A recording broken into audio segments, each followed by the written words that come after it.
ada untuk menjadi penyembah. Dan ku ingin mengenalmu Tuhan lebih dari semua yang ku kenal. Tiada kasih yang melebihimu, tiada kasih yang melebihi. Ku ada untuk menjadi penyembahmu, ku ada untuk menjadi penyembah, ku ada untuk menjadi penyembahmu, ku ada untuk menjadi penyembahmu. Bapa, kami bersyukur kalau Tuhan perkenankan malam hari ini kami menaikkan doa-doa kami.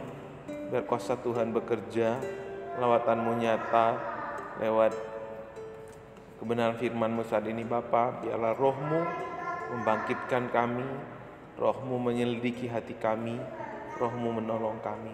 Terima kasih Tuhan, kami siap mendengar firman-Mu. Berbicaralah Bapa, dalam nama Yesus kami berdoa. Amin. Selamat malam Bapak Ibu semua. Ya, selamat malam Mbak, selamat malam Pak Widi dan juga Bu Silvi dan Pak Herman. Ya, Bapak Ibu yang di rumah semua, selamat malam. Nah, hari ini saya ingin mengajak Bapak Ibu belajar bersama-sama dari Habakuk, yaitu Habakuk 3 ayat yang ke-17 sampai ayat yang ke-18 sampai yang ke-19 saja. Nah, saya akan bacakan. Sekalipun pohon ara tidak berbunga, pohon anggur tidak berbuah, hasil pohon zaitun mengecewakan, sekalipun ladang-ladang tidak menghasilkan bahan makanan, kambing domba terhalau dari kurungan, dan tidak ada lembu sapi dalam kandang, namun aku akan bersorak-sorak di dalam Tuhan, beria-ria di dalam Allah yang menyelamatkan aku.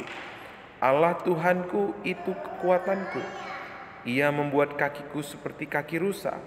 Ia membiarkan aku berjejak di bukit-bukitku. Amin. Nah, ini adalah ayat tema dari kitab Habakuk ya. Habakuk ini bicara tentang temanya itu adalah hidup dengan iman.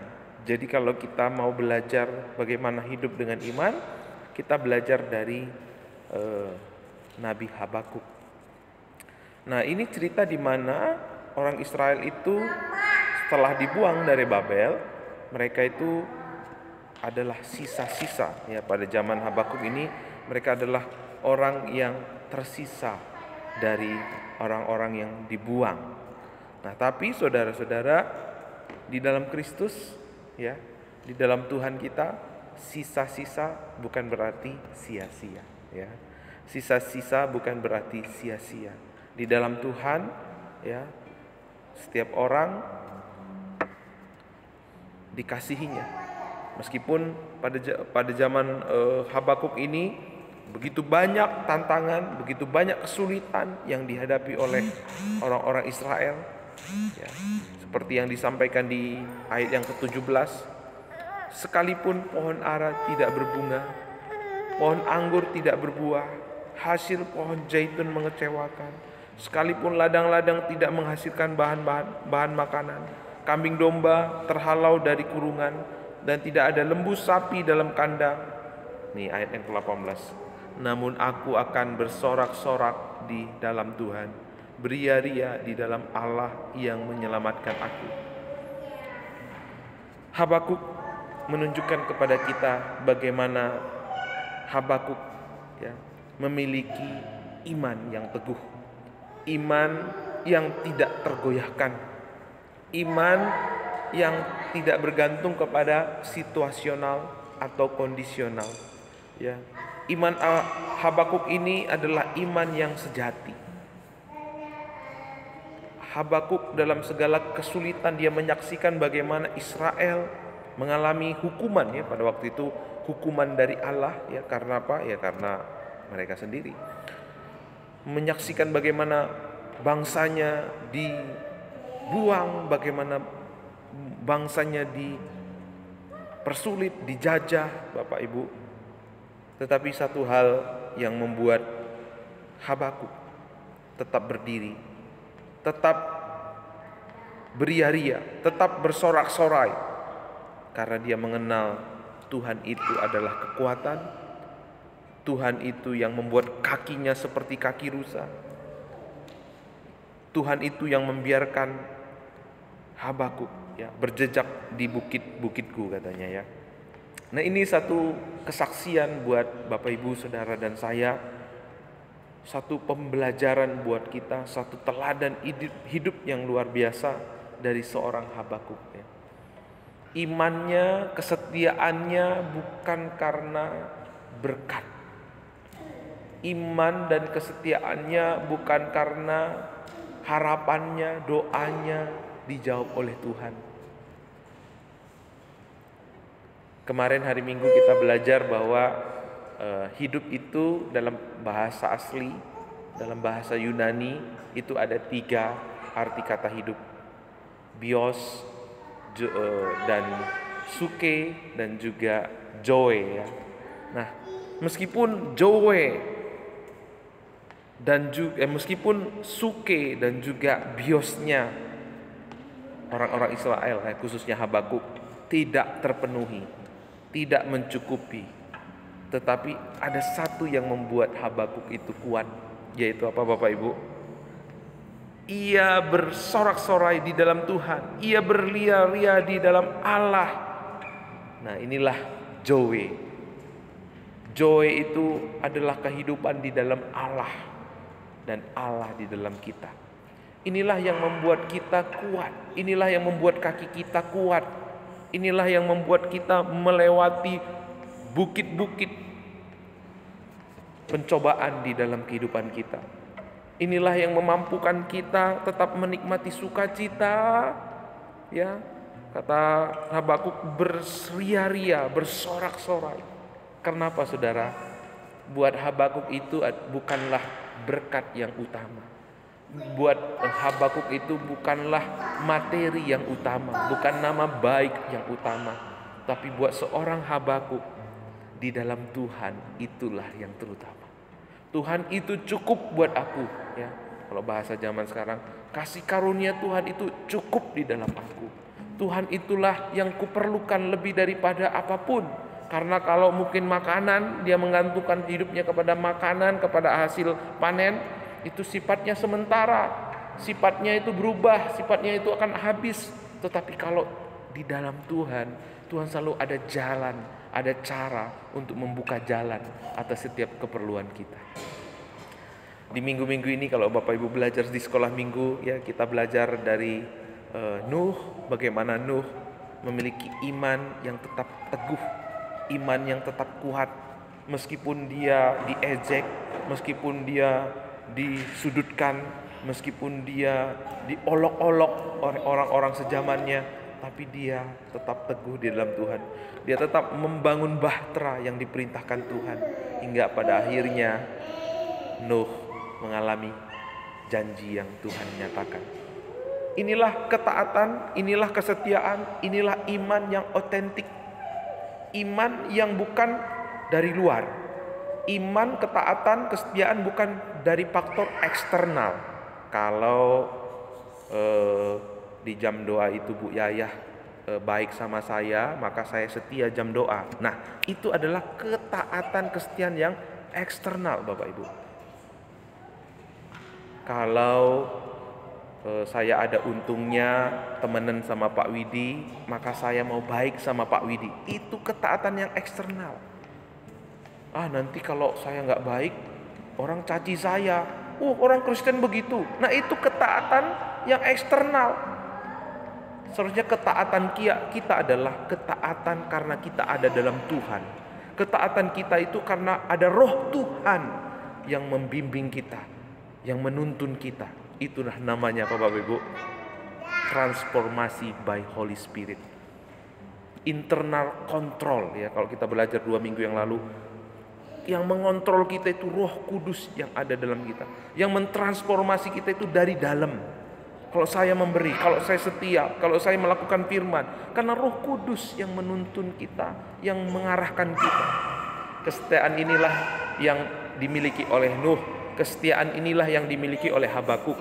Kesetiaan inilah yang dimiliki oleh apa? Minggu yang lalu kita belajar dari siapa? Minggu yang lalu kita belajar dari siapa Bapak Ibu? Dari Daniel. Meskipun, sekalipun. Nah, itulah ketaatan yang internal, yang otentik. Sekalipun, walaupun. Nah, kalau ketaatan yang eksternal itu apa? Kalau Gereja Baptis Babaton ngikutin apa yang saya katakan, saya mau memberi. Kalau Gereja Baptis Babaton memperhatikan saya mau berkorban. Nah, saudara, ini semua adalah ketaatan yang eksternal. Tapi kalau saudara berkata, Tuhan menaruh saya di Gereja Baptis Babaton, karena itu saya mau tertanam, saya mau bertumbuh, saya mau berakar, saya mau berbuah di Gereja Baptis Babaton. Sekalipun pendetanya begini misalnya, sekalipun ada sampah di depan gereja misalnya, saya akan tetap teguh, setia, karena Tuhan yang memanggil saya. Iman seperti inilah yang membuat kita menyaksikan apa yang disaksikan oleh Abraham, apa yang disaksikan oleh Nuh, apa yang disaksikan oleh Daniel. Mengapa banyak orang Kristen katanya Tuhan itu penuh dengan mujizat, Tuhan itu ajaib, Tuhan itu luar biasa, tapi nggak pernah ngalamin keajaiban Tuhan? Karena sering sekali ketaatan yang kita miliki, kesetiaan yang kita miliki, iman yang kita miliki bukan dari faktor internal, tapi faktor eksternal. Bukan karena Roh Kudus yang menuntun kita. Karena kalau Roh Kudus yang menuntun kita melakukan kebaikan, sekalipun, walaupun, ya, saya bersyukur ya buat ya Bu Yaya itu sekalipun kadang-kadang dia sampai di gereja itu untuk jam doa itu hanya nggak ada orang gitu ya, mungkin ada 1-2, tapi dia tetap konsisten ya melayani di jam doa ya. Terima kasih ya Bu Yaya ya. Itu satu contoh teladan ketaatan yang internal. Tuhan kalau percayakan ini, aku mau setia, aku mau melakukannya. Tidak dia pandang. Itulah kasih kesetiaan yang internal Bapak Ibu. Mari kita memiliki, kalau kita berdoa malam hari ini, kalau kita setia, kalau di gereja kita ada doa, kita berdoa malam hari ini, biarlah kita berdoa karena Roh Kudus yang menuntun kita, Roh Kudus yang mengajari kita, Roh Kudus yang mengarahkan kita. Kalau kita taat melakukan sesuatu, ya, kalau kita melakukan suatu kebaikan sama orang, Roh Kudus yang menuntun kita, bukan karena faktor internal. Biar Roh Kudus, semua berasal dari Roh Kudus. Kalau kita melakukan pekerjaan pelayanan kita, Roh Kudus, ya, biarlah itu karena Roh Kudus yang menuntun kita, yang mengajari kita. Ya, karena kalau Roh Kudus yang menuntun mengajari kita, pasti ada satu karya Tuhan yang dinyatakan lewat Bapak Ibu Saudara dan saya. Pasti Gereja Baptis Babaton berbeda. Pasti Gereja Baptis Babaton mengalami rencangan Tuhan. Pasti keluarga kita menjadi keluarga yang berbeda. Sama seperti Abraham berbeda.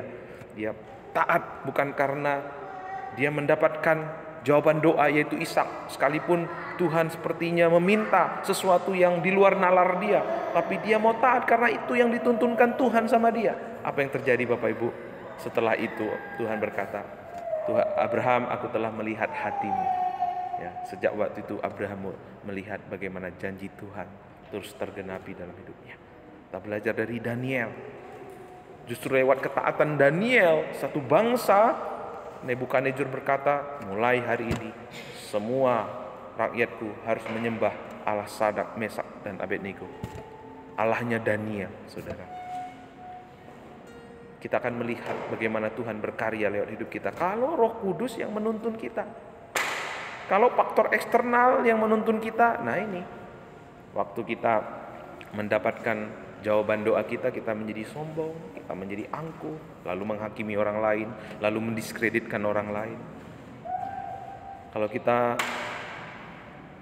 tidak seperti yang kita rasakan ya, psike kita nggak disentuh, kita menjadi baper, kita menjadi seujon, Kita menjadi marah karena keinginan kita nggak kepenuhi. Tapi itu semua membuat kita justru jauh dari apa yang Tuhan rencanakan. Kita nggak mungkin bisa beria-ria seperti Habakuk. Kita nggak mungkin bisa bersorak-sorai seperti Habakuk. Tapi saya percaya ketika faktor internal yang mengontrol kita, kita dituntun oleh Roh Kudus, mengalami transformasi dari dalam keluar oleh Roh Kudus yang menuntun kita setiap hari atas masalah, atas berkat, atas persoalan yang Tuhan izinkan terjadi dalam hidup kita. Sesuatu yang besar akan terjadi lewat Bapak, Ibu, Saudara, dan saya. Bahkan gereja kita, sesuatu yang besar akan Tuhan nyatakan, ya, lewat keluarga kita. Kita tidak pernah, apa yang tidak pernah kita bayangkan, apa yang tidak pernah kita pikirkan, Tuhan sediakan buat orang-orang yang mengasihi Dia dengan sungguh-sungguh. Amin. Kita berdoa. Bapa, kami bersyukur Tuhan apa yang Kau nyatakan kepada kami pada malam hari ini.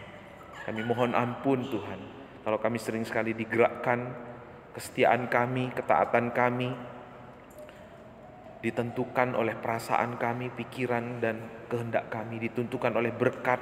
Kesan kami mengukur Engkau memberkati kami lewat materi yang kami miliki, lewat berkat-berkat yang kami alami. Bapa di sorga, biarlah hari ini kami berkata seperti Habakuk, ya Bapa. Sekalipun Tuhan, sekalipun mungkin apa yang kami doakan, sekalipun yang terjadi dalam hidup kami tidak pernah kami doakan, tidak pernah kami inginkan, sekalipun Tuhan orang-orang mungkin menjahati kami seperti Nuh Tuhan, sekalipun orang-orang mungkin menjerumuskan seperti Daniel Tuhan, biar kami tetap beria-ria, biar kami tetap bersorak-sorai, karena Engkau Tuhan kami, karena Engkau jawaban, karena Engkaulah solusi, karena Engkaulah kekuatan dalam setiap pergumulan kami.